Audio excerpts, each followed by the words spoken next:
Eric, talk a little bit about the opportunity here, but also we talked about this yesterday, sort of the balance that Apple has to strike because it's doing all of these things, done all of these things in the name of privacy. And now it wants to grow its own ad business. Kind of feels like it's coming at the expense of others.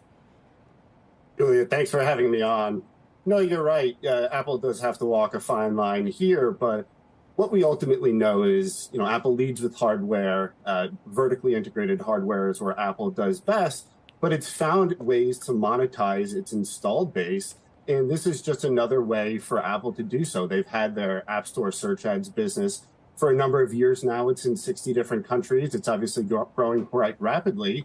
And they obviously see the opportunity, or potentially see the opportunity, to do more in the ad space. And so you're right, they do have to walk a fine line, but Apple has walked a fine line in other end markets before, and I'm sure they'll find a way to do it this time again as well.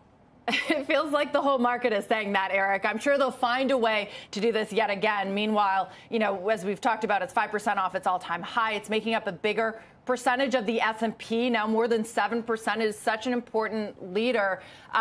What are the risks here? It comes at a time when App Store growth is decelerating. Why does the market kind of think that Apple can just keep chugging along? What are the chances, and what are some of the biggest risk factors in your mind? No, you're right. It's a great point. I think we are seeing a period of time now where we're coming off of the pandemic, and some spending trends are normalizing. App Store is one of them.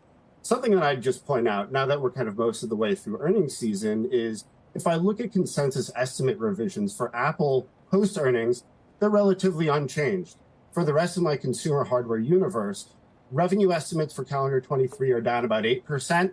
Profitability is down about 14%.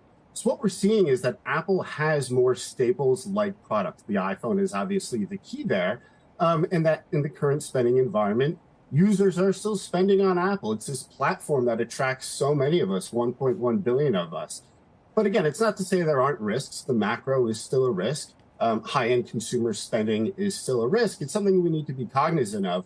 But Apple is clearly better positioned, again, with more staples-like devices in this type of spending environment, which arguably is still a challenge.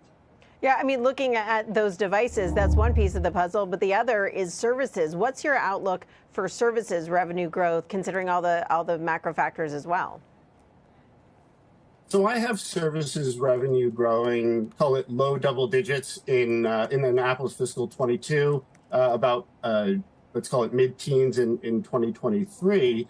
And you have to remember, there's a lot of different businesses underlying Apple's services business. App Store is just one that gets a lot of the publicity, but Apple TV is doing fantastic. Apple Music is still kind of a key streaming service.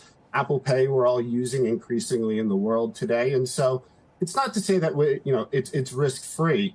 We do have to continue to watch it, and my team tracks App Store spending effectively weekly. But Apple is very diversified in its services business, and right now we are seeing some slowdown in App Store spending, but the rest of the services business is trying to help pick up the slack to keep that running, call it double digits with a low 70% gross margin.